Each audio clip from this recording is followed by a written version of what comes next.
विधान परिषद निवडणुकीबाबत फेरविचार करावा लागेल असं मोठं वक्तव्य उमेदवार शैलेश अग्रवाल यांनी केलेलं आहे। वरिष्ठांसोबत चर्चा करून निर्णय घ्यावा लागेल। पैशांनी जर निवडणूक लढायची असेल तर माझी निवडणुकीला आवश्यकता नाही अशी प्रतिक्रिया शैलेश अग्रवाल यांनी दिलेली आहे।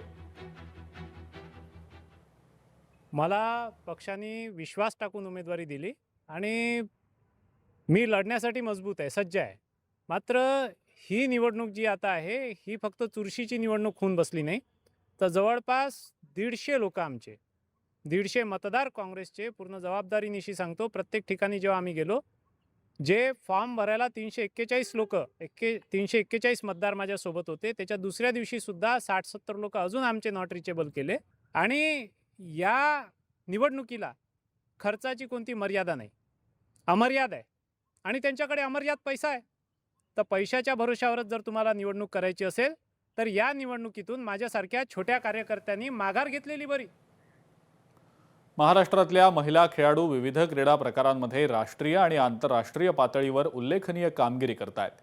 त्यांना अधिक सुरक्षित वातावरण उपलब्ध करून देण्यासाठी आणि सुरक्षिततेसाठी सीसीटीव्ही यंत्रणा उभारण्याबाबत राज्यस्तरीय एकसंध धोरण तयार करण्यात यावं असे निर्देश उपमुख्यमंत्री सुनेत्रा पवार यांनी दिलेले आहेत।